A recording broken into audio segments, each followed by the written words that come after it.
today, and also a big thanks to the Supplier Development Programme for their support. They've been helping us over a couple of these sessions, and it's been excellent support from the team. So today we're working through a 30-minute presentation roughly, and then the rest of the time will be given over to questions and answers.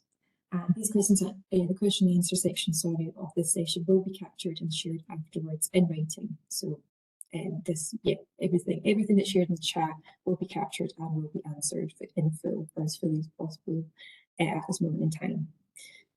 So for context, for the Participation Framework Agreement, it was in late 2023 the Scottish Government announced its intention to develop a framework agreement to support our commitment to establishing a person-centred approach across government and to increasing the use of participatory processes.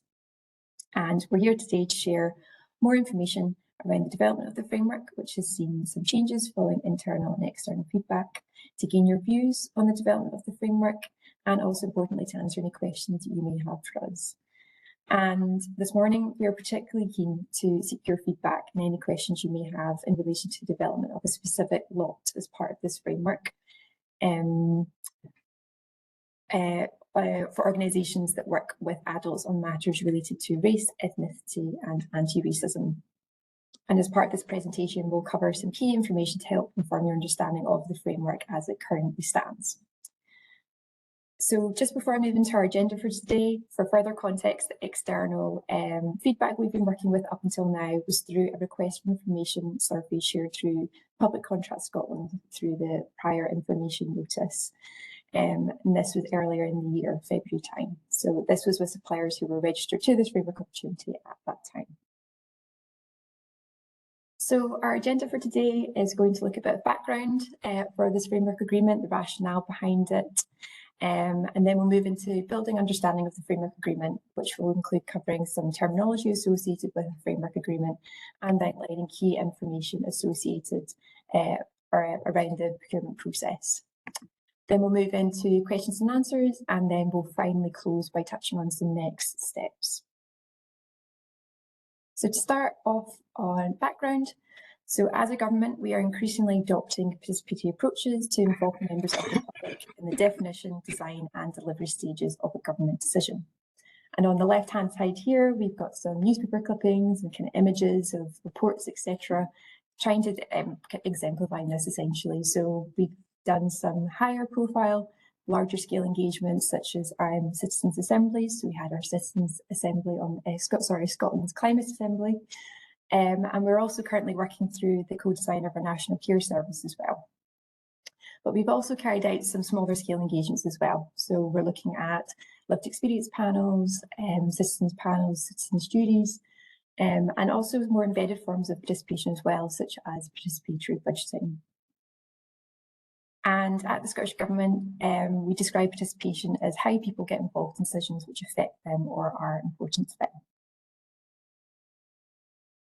So we do have a vision for public participation, and that is that people can be involved in decisions that affect them, making Scotland a more inclusive, sustainable and successful place. And there are many policies, strategies, reports, as seen before, and initiatives that outline or recommend public participation. But this timeline here is a bit of a potted history of milestones that have been chosen because they've had a cross-government impact and put into focus the need for more public participation in the work of government. So if we go along the timeline here, some important ones, for example, the Christie Commission in 2011, that stipulated that services must be designed and built through collaboration. In the Service of Scotland, this is our what civil servants subscribe to, is our mission, principles and values, and that outlines that we put people we serve at the heart of everything we do. We also have published participation guidance in 2023.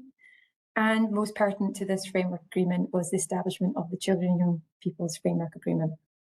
So this was a resource to help officials meet and respond to Article 12 of the UNCRC, and that is the right for young people to have their views heard on matters that affect them and for those views to be taken seriously. So that framework agreement is live, it's operational, it is applied in accordance to the framework. And now we're moving into this participation framework agreement, which is for adults and a much broader range of demographics in there as well. So taken together, the Scottish Government's commitment to designing person-centred services is a key driver to involve people in the work of government more frequently and in innovative ways. So the benefits of taking a participatory approach are recognised across government. We recognise people are experts of their own lives, and then solutions need to be embedded in this knowledge. Participation can increase diversity in the room, which enhances problem-solving capacity, collective creativity and innovation. Participation can reduce risk and protect against poor outcomes and effective policy, controversy, and can integrate service provision. It can promote and support legitimacy for policy decisions, as it allows the public to importantly follow, influence, and understand the processes leading to a specific decision. And finally, it can enhance public trust in government and democratic institutions by giving people a role in public decision-making. However, we are now at a stage where a more coordinated approach to commissioning participatory work is required for us to better utilise and realise these benefits or outcomes. And this is where the participation framework comes in, or the framework mechanism, sorry. So the Participation Framework Agreement will aim to create a coordinated approach to commissioning participatory work of adults at the Scottish Government, as previously mentioned. It's something that we need at the moment, and we recognise that as a gap. The framework will look to appoint suppliers who have the skills and expertise to design and deliver high quality and inclusive engagement with a wide range of people, particularly those identified as being seldom heard and furthest from decision making. And we'll come back to those two terms later in the presentation. And it is anticipated that the appointed suppliers will be both organisations operating at a national level and those working within specific communities. And these organisations will engage and represent a diverse range of people using both digital and in-person participatory approaches. So as we mentioned earlier, we will be touching here on some terminology that you can expect to see as part of the framework. So we're going to go through all of these here, and so we'll start with what is a framework. So a framework is a pre-agreed list of suppliers who've been assessed and evaluated on their ability to meet the requirements of a framework agreement. And the framework defines the terms and conditions and also the pricing structure. What is a call-off contract? So a call-off contract is the individual piece of work commissioned which would specify what's required and when. A contract is created when when this has been agreed with a supplier using the terms and conditions of the framework. Who is a framework service provider? So these are organisations appointed to the framework. It may also be referred to in the invitation to tender as a service provider, contractors, suppliers and tenders, which you may be more familiar with. The framework manager at this moment in time will be the Scottish Government Open Government team. So the team will oversee the management of the participation framework and will be the main contact for framework monitoring, evaluation and also reports. What is a lot? So I mentioned this earlier. So organisations appointed to a framework can be divided into lots, and a lot is one of several categories that goods or services can be divided into. And the use of lots allows for multiple providers to be appointed following one procurement process. And in this case, each lot would be made up of organisations with something in common. And using lots allows policy areas to invite organisations from one or multiple lots to apply for contracts. And finally, what is a mini competition? So a mini competition can also be called a quick quote, which you again might be more familiar with. This is where multiple suppliers are invited to submit a tender or bid to deliver a piece of work. And all suppliers on this lot would be invited to do that. And then the winner is based on who offers the best quality and cost. So we also wanted to touch on intersectionality as part of this presentation, as this was an area that was raised in external feedback and also internally as well. So for the purposes of this framework, we do have different lot categories separating out different groups and communities.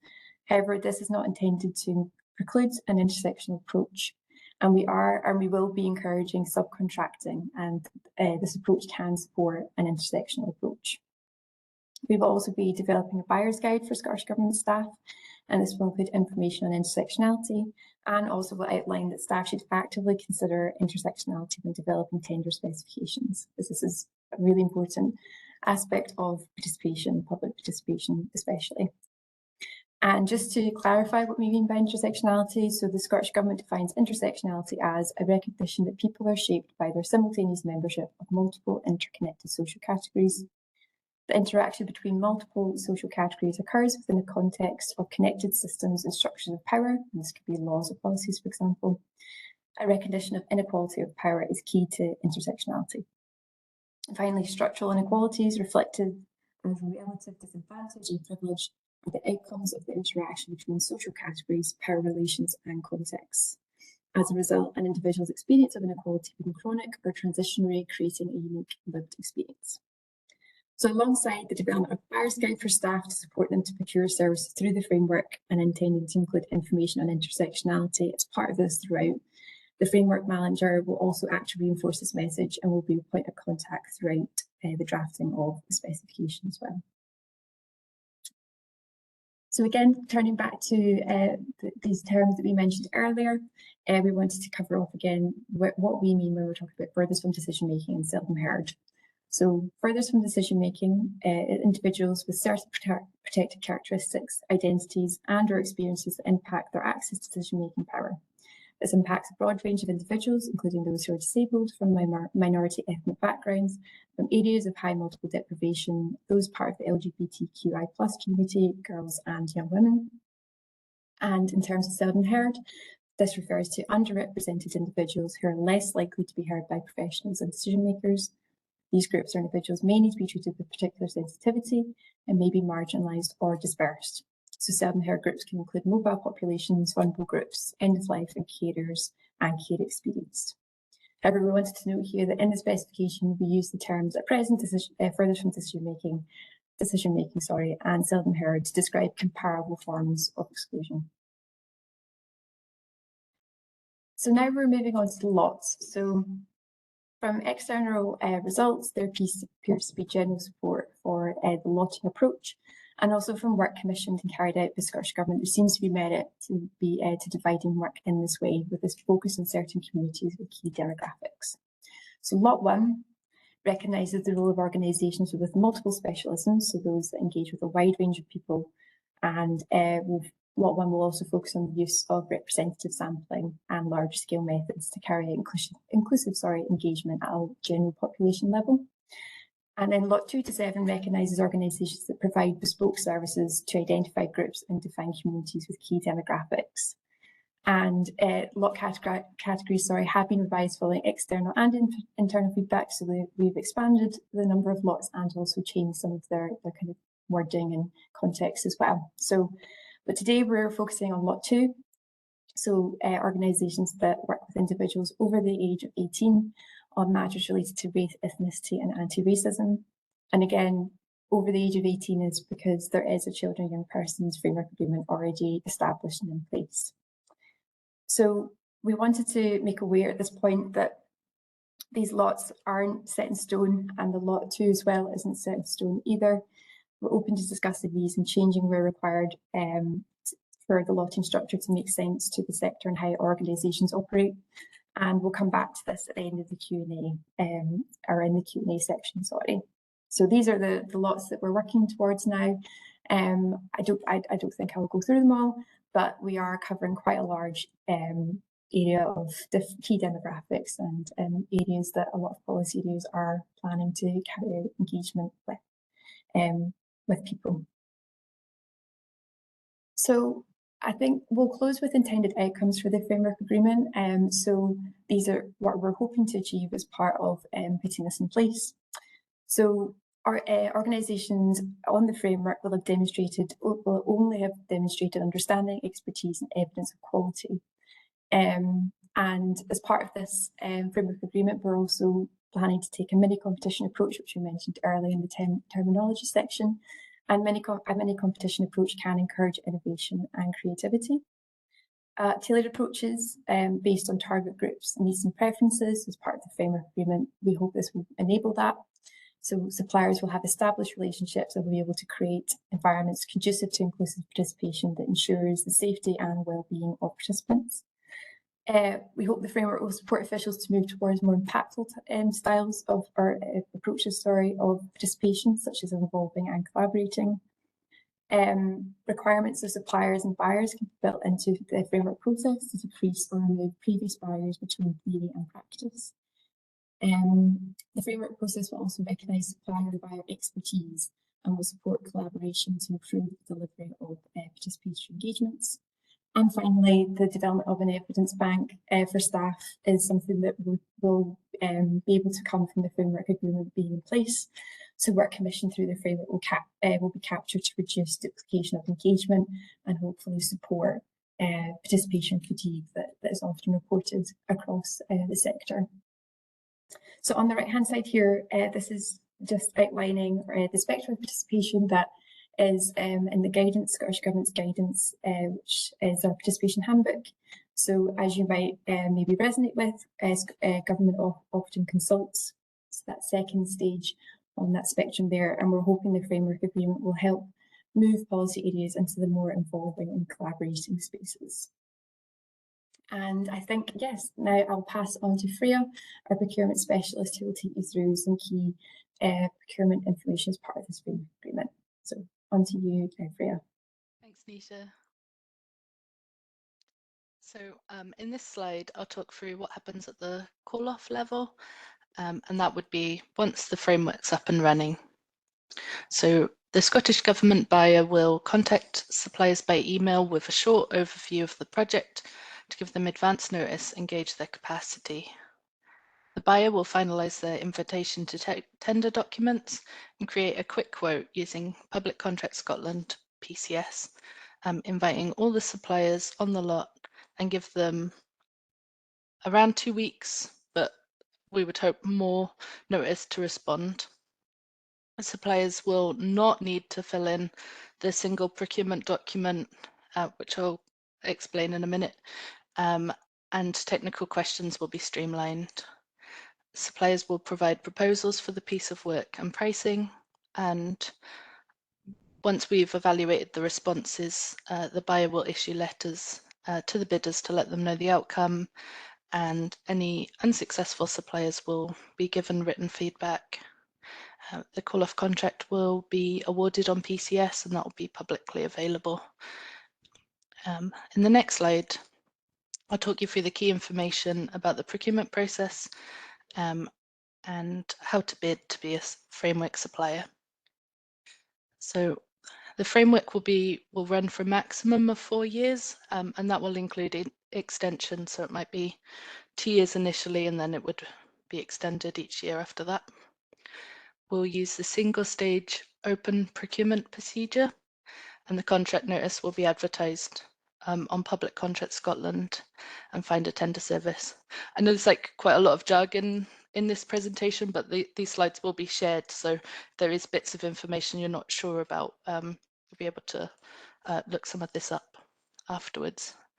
All the tender documents will be available on PCS Tender, and that's a separate site from Public Contract Scotland, but they do link up in the notice. And once the procurement is live and running, all communications about the procurement have to take place using this PCS Tender platform that's got a built-in messaging service. SMEs, registered charities, NGOs and supported businesses can bid as individuals or as a subcontractor or as part of a consortium. So there's different ways for organisations to get involved. We plan to issue the contract notice this autumn and then award the contract, the framework in spring, and then that would be followed by a mobilisation period. The evaluation criteria that we used will be based on the most economically advantageous tender scoring system, and there would be a ratio of 70% quality and 30% price. Some of these details might change a little bit, but that's our current thinking, and the full details of the evaluation criteria will be available in the invitation to tender documents. If we can go to the next slide, it shows the key steps of the procurement process. So we're currently in the first stage, which is letting the market know about the procurement, sharing our ideas and taking feedback. We'll then finalise the documents and issue the contract notice.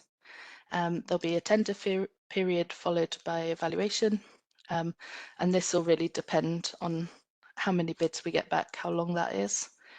Suppliers will be notified of the outcome, and then the contract will be awarded. There'll be a mobilisation period after that, and then the framework will be available to call off from. While the framework is live, there'll be some reporting requirements, and it'll enter into the contract management phase.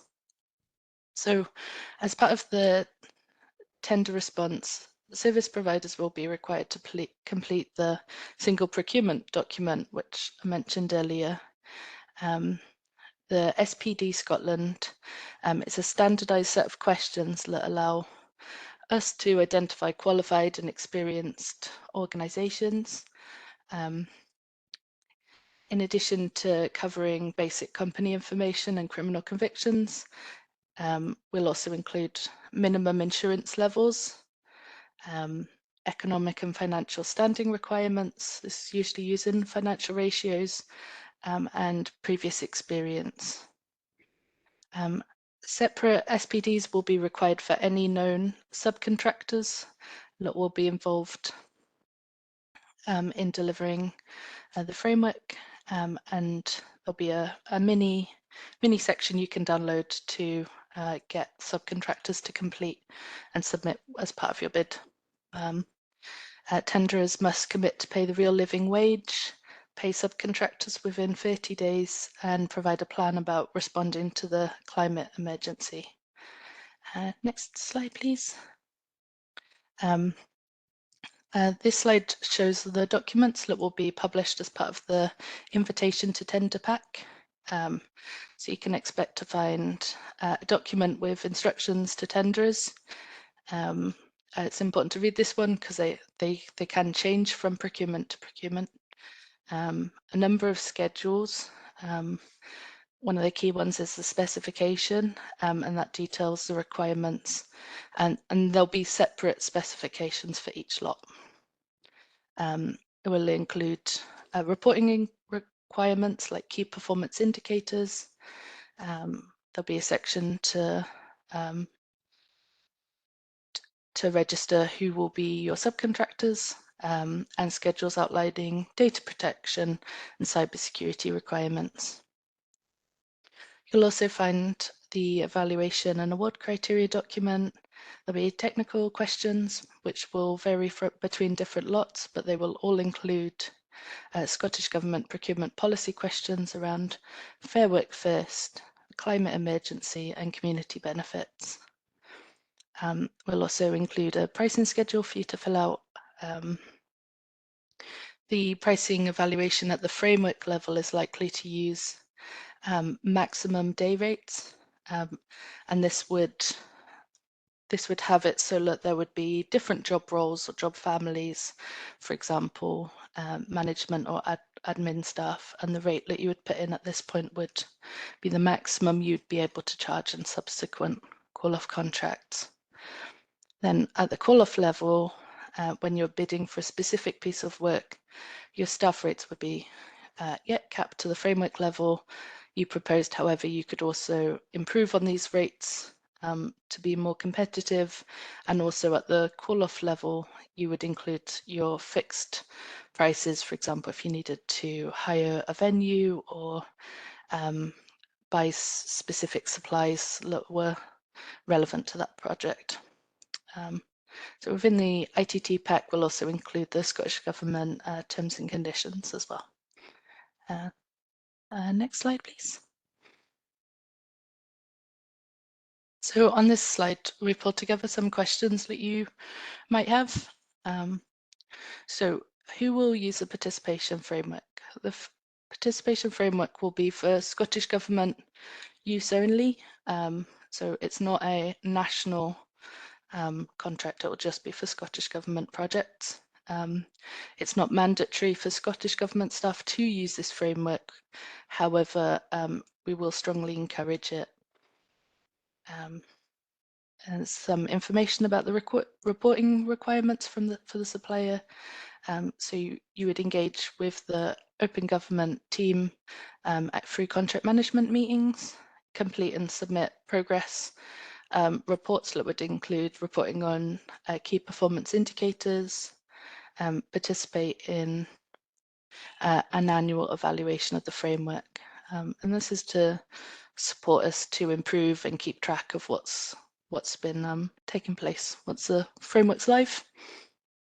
Can suppliers be added to the framework once the framework is awarded? So no, once it's awarded, we won't be able to add further suppliers. There'll be one opportunity to apply to be a prime contractor, and that will be right at the beginning. Will the framework affect current grant agreements in place which have been awarded by Scottish Government? So grants will not be affected. It'll be down to Scottish Government business areas and ministers to determine if work will be covered by a grant or if a procurement's more appropriate, but any grant agreements currently in place, they wouldn't be affected as a direct result of this. Will there be a guide to support people using the framework? Yeah, so Nisha's touched on this. We'll develop a buyer's guide, and that will help staff to use the framework effectively. The buyer's guide will outline things buyers should know and think about before beginning the procurement process. And it'll also offer guidance about things like how long to advertise call-offs, and covering things like ensuring that costs are fully covered to ensure accessibility. What support is there for SMEs? So to support building capacity, we'd strongly encourage engaging with the supplier development program. This is, like, I'd say, especially important if you're an organisation that's not had much engagement with Public Contract Scotland. But even if you have, they offer a lot of different training sessions to help improve your tenders and learn all the key information. And some of the other ways that there's support for SMEs is that we do have some flexibility within like our timeline, so we can put this out to tender for a longer period, and we'll aim to avoid as much repetition in asking for information as possible, so you're not having to answer the same questions over and over again. Can I partner with another organisation? Yeah, so we're going to issue a Microsoft Forms link, and with this link you can register your interest as a potential subcontractor on the framework. This isn't a mandatory thing, it's just purely to as a tool that might help organisations get in contact with each other. This list will be shared with other suppliers looking for subcontractors or organisations wanting to bid as a consortium. This can be a good way for smaller organisations to get involved if they don't want to bid as individuals or worry that they won't be able to meet some of the key criteria. So I'll hand you over to Nisha, who can talk about the next steps. Great, thanks, Freya. And yeah, as we mentioned, just touching quickly on some next steps. So again, just reiterating what Freya said earlier, that we are estimating that the framework will be awarded in spring 2025, but these timescales may change depending on the feedback we receive from these external engagements that we're running at the moment. So through these, we're really keen to hear your feedback. This framework is still in draft and is still open to comments from the sector, so please do let us know. It'll also be dependent on the number of suppliers who choose to bid to the framework. We currently have over 120 plus, I think, are organisations following the prior information notice right now. But that also depends who eventually bids to be in the framework, and in turn on the time needed for us to evaluate these bids as well. Again, just to reiterate that to receive information about the framework, including, importantly, the invitation to tender, you must be registered on to the prior information notice on Public Contract Scotland. So it's the main way that you'll receive information about this framework agreement, including any updates, etc., that are made with key documents as well. A reminder to register as a supplier on PCST. and this will be where all the invitation to tender documents get published. And then finally, again, reiterating what Freya has mentioned about our MS Teams form, the survey to provide your feedback about this procurement. So the Teams form has some questions for suppliers as well. So we're really interested to kind of gauge how long your organisation will likely need to bid, for example, like 30 days, or is it 56 plus days?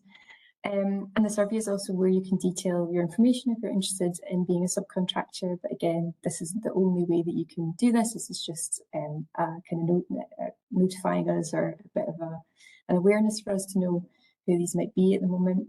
And it's also where you can detail any questions or comments that you have for us following the session. So if you find that you have anything that springs to mind, or if you go away and talk to colleagues, etc., and you'd like to report back to us, then this is another way that you can do this alongside this session as well. So I think we're now on to the Q&A. So we are, yes. So this is an opportunity to ask us any questions. As we mentioned earlier, we will capture these and expand on them in writing and share following the session. As we mentioned, the framework is still under development, and we will try to answer questions as fully as possible. And if we don't, we'll follow up in writing with you. And again, the MS Team survey, we love this MS Team survey. This will be shared after the call, which will enable you to ask any further questions that you have. So I'm just going to quickly put up, just for context, I suppose, for the kind of framework ambition of what we're hoping to achieve, and maybe to help frame any questions that you may have for us. But I think I'll pass over to Fran maybe in the first instance, and then Fran will pass over to Amy. Perfect, thank you, Nita. Let me just stop the recording there.